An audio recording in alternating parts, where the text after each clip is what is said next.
On dit souvent que le réseau, c'est la clé. Mais beaucoup de gens pensent que c'est une question de chance, alors qu'en fait, pas du tout. C'est une question de stratégie. Un cercle professionnel vraiment efficace, ça ne se construit pas par hasard, non. Ça se conçoit de manière intentionnelle pour faire décoller une carrière. Et c'est souvent là que ça coince. On connaît tous plus ou moins ces concepts, mais les mettre en pratique, c'est une autre histoire. Avoir les bonnes personnes dans son entourage, c'est bien, mais ça ne sert à rien si on ne sait pas quand et comment les solliciter. Alors voyons ensemble comment on passe concrètement à l'action. On va décortiquer les 5 rôles qui sont juste essentiels dans n'importe quel cercle professionnel. Vous allez voir, chaque profil a une fonction bien précise pour aider à avancer, à prendre les bonnes décisions et au final à réussir. Allez, on commence tout de suite avec le premier. Le mentor. Attention, ce n'est pas juste un conseiller, c'est bien plus que ça, c'est un guide. La personne qui est là pour les grands carrefours d'une carrière, celle qui aide à prendre de la hauteur et à voir la situation dans son ensemble. Alors concrètement, quand est-ce qu'on fait appel à un mentor? Eh bien par exemple, quand on hésite à accepter une promotion qui semble un peu risquée, ou quand l'idée de tout changer, de se lancer dans l'entrepreneuriat, commence à germer. Le mentor ne va pas décider à notre place, mais il va poser les bonnes questions pour aider à clarifier la vision à long terme. Et c'est ça son rôle crucial. Le mentor s'assure que les choix ne sont pas juste guidés par des gains immédiats, comme un meilleur salaire par exemple, mais qu'ils sont vraiment cohérents avec des ambitions plus profondes. En gros, il éclaire les décisions qui vont vraiment structurer une carrière. On passe au deuxième profil, un profil souvent méconnu ou en tout cas confondu avec le mentor, le sponsor. Le sponsor, c'est un avocat en coulisses. C'est la personne qui parle de quelqu'un quand cette personne n'est pas dans la pièce. Le sponsor, il agit dans les moments clés, là où les décisions se prennent vraiment. Une promotion se prépare, un projet stratégique a besoin d'un leader, c'est pile à ce moment-là que le sponsor entre en jeu, pour rendre un professionnel visible aux yeux des bonnes personnes. Et voilà ce que ça peut donner en pratique. Imaginez une réunion stratégique importante. Le sponsor va prononcer ce genre de phrase. Ce n'est pas de l'autopromotion, non. C'est quelqu'un d'autre qui met en lumière une compétence au bon moment et devant les bonnes personnes.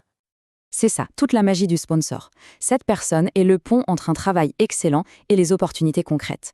Sans sponsor, même les plus grandes compétences risquent de rester invisibles.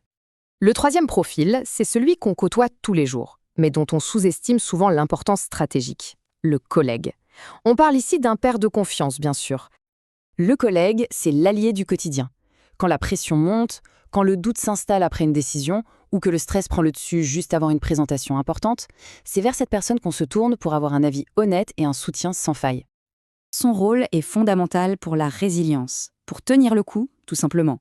Échanger avec un collègue de confiance, ça permet de faire moins d'erreurs, d'avoir plus d'assurance et de mieux assumer ses décisions. C'est un vrai pilier pour la stabilité au jour le jour. Quatrième profil indispensable, l'expert. On pourrait dire que c'est la protection ultime contre les erreurs qui coûtent cher. C'est la personne vers qui on se tourne quand l'enjeu est très élevé et qu'on n'a tout simplement pas le droit à l'erreur. Pensez à une décision fiscale un peu complexe, à la mise en place d'un nouveau système informatique critique ou à un audit qui se prépare. Dans ces situations, l'approximation, ce n'est juste pas une option. L'expert, lui, va pointer les risques cachés et indiquer la solution la plus sûre. Et le point crucial ici, c'est bien la protection de la crédibilité professionnelle. Une mauvaise décision technique ou juridique peut avoir des conséquences vraiment désastreuses. L'expert, lui, s'assure que les décisions sont solides, maîtrisées et défendables. Et enfin, le cinquième et dernier profil, peut-être le plus inconfortable, je vous l'accorde, mais absolument nécessaire, le challenger. C'est la personne qui va pousser un professionnel hors de sa zone de confort. Comment savoir si on a besoin de ce profil? Les signes sont assez clairs en fait. On a de bons résultats, mais on sent qu'on stagne un peu. On a tendance à éviter les projets trop ambitieux. Le challenger, c'est celui qui va dire « ton travail est bien fait, oui, mais tu es capable de faire beaucoup, beaucoup mieux ». C'est précisément grâce à cette petite secousse, à cette remise en question, qu'on finit par accepter un projet plus ambitieux et qu'on progresse bien plus vite. Le challenger, c'est le catalyseur de l'évolution future. Bon, maintenant qu'on a vu les 5 profils, regardons un peu ce qui se passe quand le cercle est incomplet, parce que chaque absence a une conséquence directe et souvent prévisible sur une carrière. L'idée est simple. Sans mentor, on a tendance à prendre des décisions court-termistes. Sans sponsor, les compétences restent dans l'ombre, invisibles.